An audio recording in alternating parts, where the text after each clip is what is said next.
Good evening, everyone. I hope you're well. We'll take a show of hands for questions, please, and we'll set an embargo towards the end for 10:30 p.m. on Sunday evening. Somewhere to start, please. Start with Sham. Thank you. Hi, Pep. Needed to win to close the gap on Arsenal, and you've done just that. You needed to stay in touch, and you are doing come the end of this year. Yeah, we can talk. Of course, it's better to be closer than further than the top of the league. But for my experience, I'm sorry, I don't want to feel arrogant, but I have quite experience to win the Premier League or titles. It's the consistent. And the consistent come just for one thing, for the way you play. Not for the result one day or victory be 2 points behind or 4 points in front. It's the consistent to be how you perform, how much you grow during the year. And today had been maybe one of the best performances of the year, the season, during 95, 94 minutes. We have a good momentum, but always second half. Start from Wolves, we talk about that. Wolves, the first half was really good, the second half we suffered. We are not consistent 90 minutes, and we talk about the reason why. And because we did really good things against Fulham in the first half, and we stopped to do it in the second half. And they see it, we talk about that. It's not about specific movement defensively or offensively. And today, during 90 minutes, and the team, it's not necessary to say what they have done so far against top teams.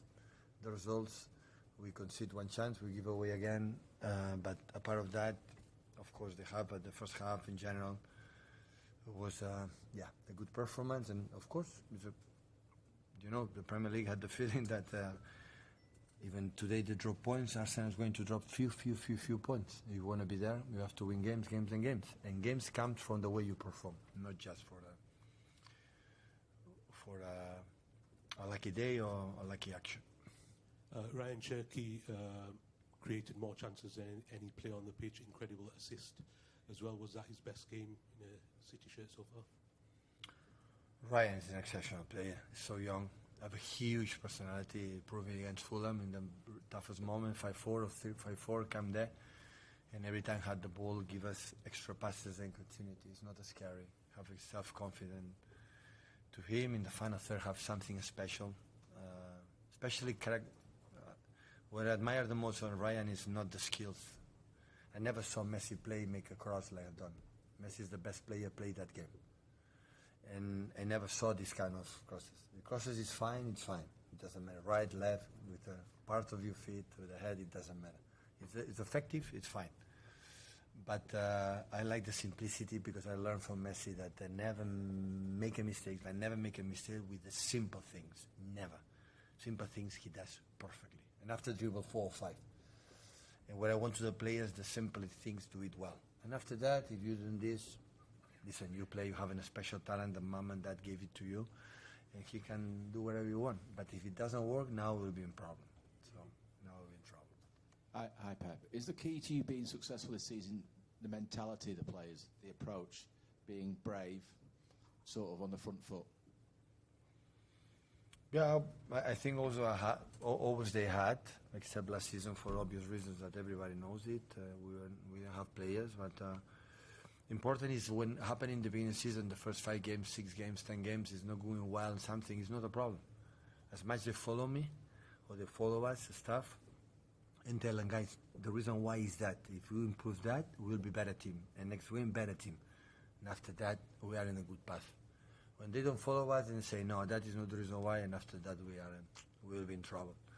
And that is the point. I want to see the team growing, because I said, so in knockout stage, in one game, in Champions League, in FA Cup, one game, you play pretty bad, doesn't matter. But in the Premier League, it's a long 38 fixtures, has to be the performance. The performance dictate if you will be there or not. The rest, you can. I'm honest enough. When we win a game, it helped me a lot. 5-4 against Fulham, 4-5. Oh, it stopped. We won 3 points. I said, if we continue to do what happened in the second half, we stop to do it in the first. No chance. We lose in everywhere because that league, you can be 3, 4, 5, 6 games in a row and you don't win a game. It happened to us last season. So it happened for many teams this season. So that's why the way you play will be the key for the future. Hi, Pep. What did you think of the challenge on Mateus at the end of the game for the red card, and how is Mateus? Listen, it's fine. It was lucky that it was not the leg on the grass. It was in the moment. It was on top. To be honest, I thought I was like the first action with Josko in the first half. And after that, seeing in the TV is wow. We're lucky that it's good. Pep, you talked about Turkey having a personality. How important is it that when you come to recruit players that they do have that kind of personality? It's the key. Skills, the blind guy realized. If you go to the biggest stages away, or really under pressure, it's like a friendly game for them. That is important. Players have to be in the important teams. To discover that is so difficult. Because you always see the teams, the players in skills, actions, the player. But you don't know how he behave in Anfield and Old Trafford, Arsenal away, or 79 minutes. We need to step up and do it. Friendly games, everybody do it. With 3-0, everybody. No, the question is in the toughest moments, he said, I'm going to win the game, I'm going to perform who we are. When you have a lot of these ones, and I had a lot of these ones in my career as a manager, and that's you can have success. Without that, no tactics exist. Nothing. How impressed have you been with Ryan Cherky understanding what he needs to do in the sort of final third with you? Because it's not always attacking players. Sometimes find it difficult to know when to play. No, we like to tell them move in that spaces, but after we had the ball, I'm not do whatever you want. Before the cross have done, I don't make a pause. I said, now Ryan, put the ball the right leg behind the left and cross. So they have to play. We tell them for the way the defense, the opponent attack or defense, what they have to do together. So Ryan had played always in his career, have been, I'm pretty sure, I didn't know, about 12, 30, 40, 50 years old, better than all his mates, by far. And I had the feeling he has done whatever he wants. He has to do what he has to do for the team. And when he is able to do it, he will play a lot of minutes during many, many years in this club because he's a special quality. But he has to do it. Otherwise... Have you sort of seen an improvement in that side of his game in recent weeks? Maybe since he come back from injury? Maybe he has realized when he doesn't play much, in the bench, maybe he has to realize and that it's so important to do it. Today was an action in Fulham that Savio went, lose the ball. In the final, the action for the cross in the second post, and Erling go to the post, continue, and he didn't run back. He was there, and I told him. So today lost 1 or 2 balls. In 2 seconds was a fullback. Savio is going to play a lot of minutes. Without that, they know it, the secret of the team. And after the quality of Savio, the quality of Ryan, the quality of that, I don't care. But we would do the things that make the team stable and try. That's why Bernardo run all the time and Phil run all the time and Jeremy's improving a lot. And that is the key. Today I was incredible pleased for the 50-20 minutes from Savio. Incredible. 2 actions lose the ball was a machine. He doesn't like to listen, but I have to tell him. Because when happened and that you make an incredible cross, it was a 5-2. 6-2 or 6-3 in that moment. No, you lose the ball and you're walking. You come from the bench, you have to run double because the other guy is tired. And today has done it 3 times, like a machine. You make a fault and go there. Xavi is going to play a lot of minutes. He's going to play with us. We'll set the embargo there for 10:30 p.m. on Sunday. In our competition, hopefully we can perform like we are. Always I would wish when you go bigger stages, you just play like who we are. Winning or losing. At the end it's important just to have job next season. But it's not the key. Sure you'll be fine. I will. Simon, please. Phil has scored at the Bernabeu. He's scoring a lot this season, but how important is it just that he's playing a lot, playing high level, consistent? Phil is incredible. He scored another goal. When I come to him, I don't feel unwell. He said to me after, I didn't feel unwell today. And look what happened. How he runs and in behind and regain the ball. Feel when it's in this momentums, in this mood is a gift. It's a diamond. So it's top. Can I just check? John Stone's injured. He was injured. Yeah. Do we know how long he's out for? To be honest, I don't know. Martin. Hi, Pep. Since Leverkusen, you've not made many changes to the team. There's been just sort of ones and nones sometimes. So why? Maybe have to make some changes in Madrid, or no? You destroy me. So I said I don't want to be destroyed again for substitution. So I'm going to make. I want to be kind to you. No reason why. So I decided of that, and Bernabeu will see what happened, and 3 days, 4 days, and in the moment we'll see. But of course, we need today. Omar gone. Omar is for me one of the best. I know I see him as a striker, and strikers early. Sometimes they have maybe the less minutes that maybe he deserved, but he make 4 or 5 movements in behind that was unbelievable, and that's why Nico could pass these 2 balls in behind to him, and but we'll see. Now it's time, honestly, to enjoy today, and tomorrow we'll start to think about Champions League. Okay, thank you. Everyone.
Thank you so much. Yeah, fine. Just this gentleman here, please. Thank you. Microphone. He's going to sing Happy Birthday now. Regis, a very difficult afternoon. You've not had too many this season, but what was your kind of assessment of the game? Yeah, probably the difficulty to repeat performances at the high level. 3 days ago, we were in Liverpool, and I think we showed a really strong version of Sunderland. But today, maybe a lack of intensity wasn't enough to be competitive. We defended well. We tried to build up under pressure, but it wasn't enough to be competitive. You obviously brought Siddiqui and Xhaka off at 3-0. Clearly, the derby and the suspensions has been playing on everyone's mind. Do you think that was a factor in the performance today as well? Maybe a bit. It's possible for many reasons. Today we were not the best version of Sunderland, but it's still interesting to live and to experience those kind of situations. We played against probably one of the best teams in Europe. They were, for me, fresh and really competitive. We tried. I don't think the derby was in our mind, because I think the players tried to give the best, but it wasn't enough. It's obviously been a very long and demanding week. Is it important now just to kind of move on from this and just reset going into next Saturday? Yeah, absolutely. I think it was a good week for us. 4 points. It's not unusual to lose and concede situations against Man City. I think we won't be the only team this season to struggle here. We'll learn from different experiences, and we'll be ready for the derby. And just when you brought Siddiqui and Xhaka off, you decided not to bring Dan Neil on. You brought 2 wingers on. Can you just talk me through your thinking there with that decision? Yeah, we tried to stay in the game, to provoke something. I think with offensive players on the side. It was more or less the idea. Didn't work, but we tried. And just looking ahead to next week, are you hopeful Reynaldo will be fit? And also, I think Habib has been hoping he might get back for the game next weekend. What's the kind of situation with both of those players? For Ray, it might be okay. For Habib, it would be too short, I think. Yeah. And you didn't have Arthur on the bench today, despite Reynaldo not being fit. What's the kind of situation there? Is he a player who might leave in January, maybe? We'll see. Just a question of balance on the bench. So we made a decision to build this bench in order to have different options in case of. Arthur is still with us. Anyone else? No, good. Thanks, guys. Cheers.